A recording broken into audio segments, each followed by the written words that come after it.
का काम किया।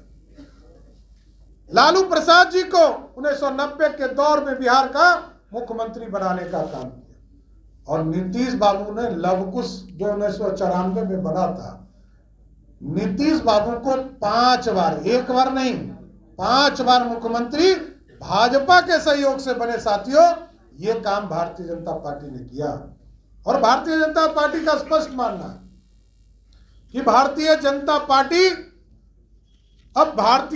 पार्टी का कोई कार्यकर्ता बिहार की गद्दी पर बैठे, इस संकल्प के लिए आपके समर्थन की जरूरत है। साथियों, हम आपके सहयोग की जरूरत है। यहां बैठे हैं आदरणीय प्रणव यादव जी, जो लगातार मुंगेर में विधायक और कार्यकर्ता के तौर पर काम करते रहे। आज साथियों क्या है, एक तरफ भारतीय जनता पार्टी है जहां कर्पूरी ठाकुर जी को मुख्यमंत्री बनाने का काम भाजपा करती है, लालू प्रसाद जी को करती है, लेकिन दूसरे तरफ आरक्षण का रोल समझिए।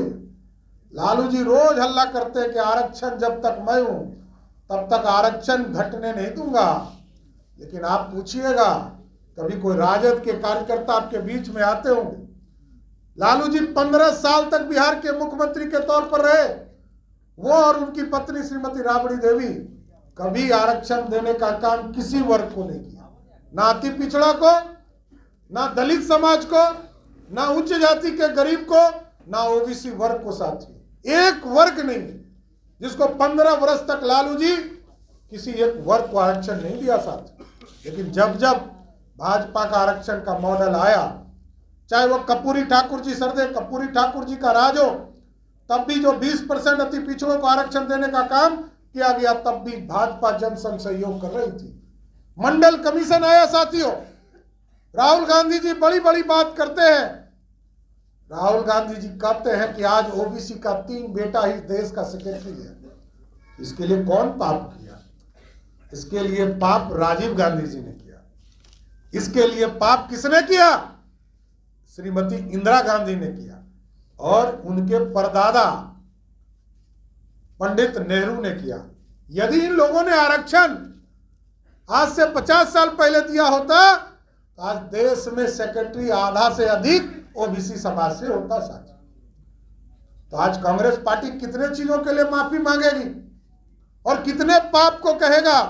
आज यदि देश विकसित नहीं हुआ, उसके भी दोषी कांग्रेस पार्टी है। साथियों, इसलिए साथियों आपको समझना पड़ेगा कि राष्ट्रीय जनता दल का एक ही फॉर्मूला है। आरक्षण किसको देना है? जब लालू जी गद्दी से हटे तो कहे मेरी पत्नी मुख्यमंत्री होगी, और जब पत्नी हटी तो कहा कि मेरा छोटा बेटा उप मुख्यमंत्री बनेगा, और फिर जब छोटा बेटा उप मुख्यमंत्री हो गया तो कहा दूसरा बेटा मेरा मंत्री बनेगा। और आरक्षण का मॉडल यही है। जब पटना के पाटलिपुत्रा क्षेत्र से उनकी बेटी चुनाव हार गई तो कहा कि लालू जी ने कहा मेरी बेटी राज्यसभा बनकर एमपी बनेगी। यही है आरक्षण मॉडल। साथी, कोई आरक्षण आपकी चिंता नहीं है। लालू जी के लिए एक ही आरक्षण है, अपने घर, किसी का दूसरा नहीं। कोई समाज की चिंता नहीं है। साथी, और मैं तो स्वयं लवकुश समाज से आता हूं। साथी, और 450 वर्षों से इंतजार कर रहे थे।